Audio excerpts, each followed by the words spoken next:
안녕하세요 성도 여러분. 행복할 설명절 되기를 주님의 이름으로 축복합니다.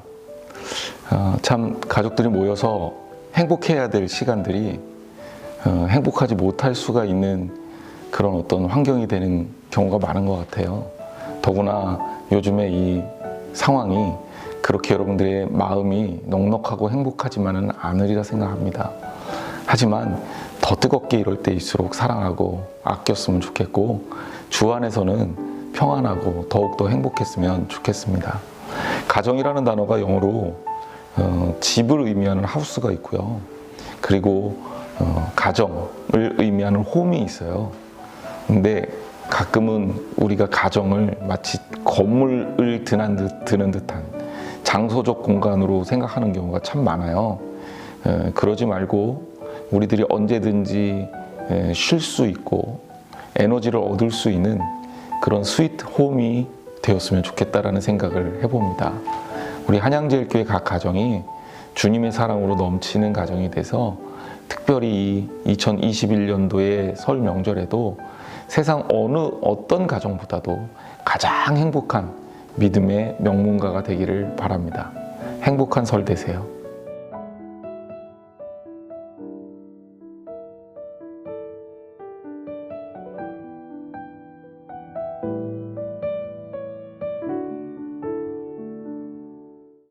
설명절을 맞아서 2021년 신축년 우리 온 가족이 함께 드리는 예배를 하나님께 드리겠습니다. 다 같이 기도하겠습니다. 나의 영혼이 잠잠히 하나님만 바라며 나의 구원이 그에게서 나오는도다. 오직 그만이 나의 반석이시요 나의 구원이시요 나의 요새이시니 내가 크게 흔들리지 아니하리로다. 아멘. 찬송하겠습니다. 찬송가 559장입니다. 찬송가 559장 사철의 봄바람 불어있고.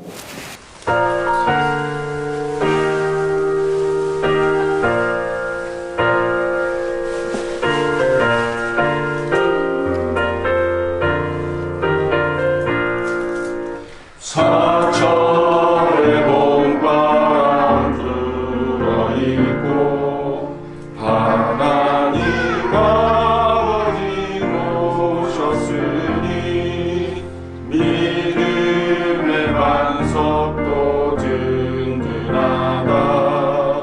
우리 집 즐거운 동산이라.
즐거운 하루하루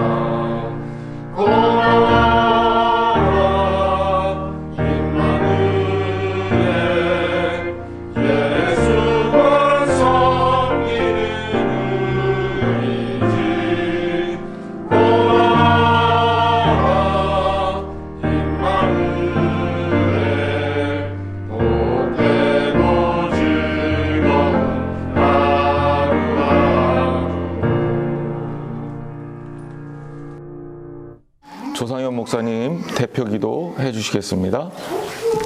기도하겠습니다. 좋으신 하나님 감사합니다. 설 명절을 맞이하여서 제한된 형편 속에서 우리 가족이 함께 모여 하나님을 예배할 수 있도록 은혜 베풀어 주시니 감사합니다. 아멘. 아멘. 우리 가정 가운데 하나님의 크신 복이 부어지게 하여 주셔서 하나님 한 분만으로 감사하는 은혜가 있게 하여 주시고 서로가 서로를 축복하며 믿음 안에 화목의 말들이 우리의 입술 가운데 끊어지지 아니하도록 은혜 베풀어 주시옵소서. 아멘. 하나님, 코로나로 인하여서 경제적 한파가 불어오고 있습니다. 사람이 자기의 길을 계획할지라도 그 걸음을 인도하시는 분이 하나님이심을 신뢰하며 내 삶의 모든 행사를 여호와 하나님께만 맡겨드리게 하여 주옵소서. 아멘. 그래서 시냇가에 심겨진 나무와도 같이 날마다 하나님께서 베풀어 주시는 풍성함이 우리의 삶 속에 끊어지지 아니하도록 주님 함께하여 주시옵소서. 아멘. 이 시간 이승무 목사님을 통하여서 말씀 듣기 원합니다. 목사님의 말씀이 혼탁한 이 시대를 깨우는 능력의 말씀 되게 하여 주시고 아멘. 그 말씀을 통하여서 우리의 가정이 올곧이 세워져 가는 영적 주춧돌 삼아 주시옵소서. 아멘. 하나님, 우리의 예배를 통하여 영광 받아 주시고 하나님의 하나님 되심이 우리의 삶을 통하여 고백되는 귀한 은혜 있게 하여 주옵소서. 아멘. 감사하며 우리 주 예수 그리스도의 이름으로 기도하옵나이다. 아멘. 성경 말씀을 봉독하겠습니다. 성경 말씀 신명기 33장 29절 말씀입니다. 신명기 33장 29절 말씀입니다. 온 가족이 함께 같이 읽겠습니다. 신명기 33장 29절 말씀입니다.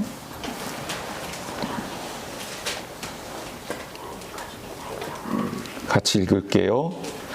이스라엘이여 너는 행복한 사람이로다. 여호와의 구원을 너같이 얻은 백성이 누구냐? 그는 너를 돕는 방패시요 내 영광의 칼이시로다. 내 대적이 내게 복종하리니 내가 그들의 높은 곳을 밟으리로다. 아멘. 이렇게 코로나 상황 가운데서 어려움에도 불구하고 우리는 변함없이 명절을 맞았고 명절을 맞아서 또 하나님께 예배드리는 시간을 갖게 됩니다. 어쩌면 굉장히 우리에게 소중한 시간이다 이런 생각을 드리고 싶습니다. 각 가정마다 어렵고 힘들겠지만 주 안에서 더욱 행복하시기를 주님의 이름으로 축복합니다. 아멘.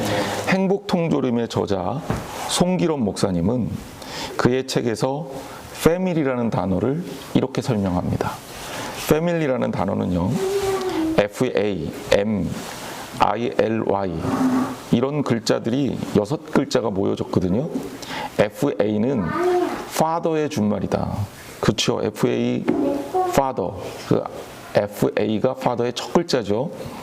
그리고 M, M자는 바로 mother의 앞 글자입니다. 그리고 ILY는 I love you를 상징한다. 그래서 family라는 단어 속에 담겨진 의미는 아버지, 아니 아빠, 엄마, 사랑해요 라는 의미랍니다. 진짜 가정에는 아빠가 있고 엄마가 있고 그리고 자녀가 있고 그리고 그 가족들 간의 관계가 있습니다. 그리고 그 관계를 이루는 사랑으로 연결돼 있죠. 무엇보다 더군다나 믿음의 가정에는 이렇게 가족들을 더욱더 믿음의 공동체로 돌보시는 하나님이 계시다는 겁니다. 가족들이 함께 모여서 예배할 수 있다는 것은 하나님의 축복인 것을 다시 한번 기억하시기 바랍니다. 아멘. 하나님이 세상을 만드시고 아담을 먼저 지으셨죠. 그리고 하와를 만드셨어요. 자, 그런데 잘 생각해 보세요. 성경을 잘 찾아보면 하나님께서 하와를 만들기 전까지는 보시기에 좋았다라고 말씀하시지 않았습니다. 아담만 만드셨을 때 하나님께서 하신 말씀은 홀로 거하는 것이 좋지 못하다였어요. 다른 피조물들은 다 만드시고 보시기에 좋았더라고 감탄사를 연발하셨는데 사람만큼은 비로소 하와를 만든 이후에, 즉 가정을 이루신 이후에야 보시기에 좋았다. 그것도 성경을 보면 보시기에 심히 좋았더라, 이렇게 말씀하셨다라는 것을 알 수 있습니다. 자, 그런 면에서도 우리는 가정이 바로 행복의 중심축이다. 가정이 하나님께 기쁨이 되는 가장 중요한 단위다라는 것을 알 수 있습니다. 자, 그러면 우리들 이런 이야기를 또 해보고 싶어요. 자, 그러면 우리는 행복한 가정을 만들어야 될 의무가 있고 책임이 있습니다. 그것은 하나님께서 기뻐하시는 일입니다. 부모와 자녀 간의 사랑은 하나님께서 정말 소중히 여기시는 것입니다. 그럼 이것을 우리가 어떻게 만들까? 저는 오늘 여러분들에게 그 비결을 알려드리고 싶은데요. 그 비결의 가장 중요한 첫 번째는 바로 말입니다. 즉 언어라는 거죠. 잠언 25장 11절 말씀에 보면 경우에 합당한 말은 아로새긴 은쟁반의 금사관이라 라고 표현했고요. 잠언 14장 8절 말씀에 보면 명철한 사람의 입의 말은 깊은 물과 같고 지혜의 샘은 솟구쳐 흐르는 내와 같다라는 말을 했습니다. 자, 성도들은 어떤 말을 하는 것이 가정의 행복을 이룰 수 있을까요? 몇 가지 말을 예를 좀 들어보려고 합니다. 첫 번째, 관계를 완성하고 마음을 치유할 수 있는 말, 바로 이 말을 미안해요 라는 말로 여러분들에게 전달하고 싶습니다.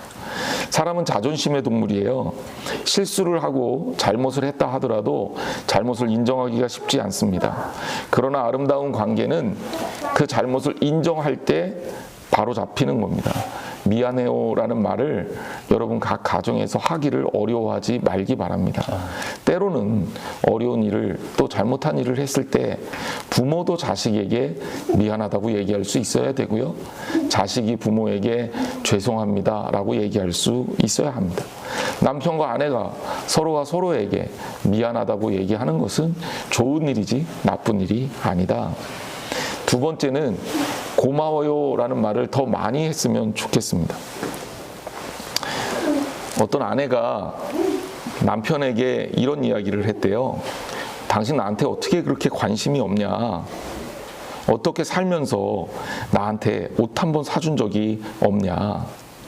그랬더니 남편이 이렇게 대답했답니다. 아니, 먹고 살고 해줬으면 됐지 뭐 그렇게 불평이 많냐고. 그리고 게다가 내가 옛날에 사준 적이 있다고. 그러면서 이제 싸움이 비롯된 겁니다. 그러고 나서 아주 분위기가 험악해졌다고 하는데요. 이 원인이 어디에서 비롯됐는지 나중에 찾아보니 과거에 남편이 결혼한 지 얼마 안 됐을 때입니다. 출장을 다녀와서 아내 옷을 사줬대요. 근데 아내가 이것을 받고 이 옷이 좀 마음에는 드는데 좀 쑥스러웠던 모양이에요. 그래서 남편 앞에서 제대로 못 입었답니다. 그리고 나서 나중에 입어야지 하고 챙겨놨는데 그만 아내가 살이 붙어버린 거예요. 그래서 그 옷을 더 이상 입을 수가 없게 된 겁니다. 남편은 신경을 써서 좋은 옷을 사주고 아내가 입기를 바랬지만 아내가 옷을 못 입는 바람에 아, 내가 무엇을 사주는 것이 싫구나 마음에 상처를 받았고, 아내 또한 그런 남편, 그 일 이후에 신경을 전혀 써주지 않는 그런 남편에게 상처를 받았다는 거예요. 제가 농담처럼 얘기하지만 제발 무엇인가 누군가가 베풀어주면 고맙다고 하세요. 나랑 살아주면 이게 감사한 줄 알아. 내가 너랑 살아주는 것만으로도 최고야. 뭐 이런 농담하지 마시고 서로 사랑하고 감사하다, 고맙다 이런 이야기를 하시기 바랍니다. 고린도후서 4장 15절에 보면 이는 모든 것이 너희를 위함이니 많은 사람의 감사로 말미암아 은혜가 더하여 넘쳐서 하나님께 영광을 돌리게 하려 함이라 라는 고백을 바울이 하고 있어요. 감사는요, 관계, 사람과 사람과의 관계를 이어주기도 하지만 하나님께 영광을 돌리는 또 하나의 중요한 매개체가 됩니다. 세 번째는 사랑해요 라는 말을 더 많이 하시기 바랍니다. 누군가는 이런 얘기를 하더라고요. 사랑은 삶의 에너지를 불어넣어주는 것이다. 잠언 15장 7절에 보면 채소를 먹으며 서로 사랑하는 것이 살진 소를 먹으며 서로 미워하는 것보다 낫다. 요한복음 13장 34절에 보면 새 계명을 너희에게 주노니 서로 사랑하라. 내가 너희를 사랑한 것처럼 너희도 서로 사랑하라. 예수님도 말씀하셨습니다. 사랑은요, 해도 되고 안 해도 되는 게 아니라 크리스찬의 의무고요.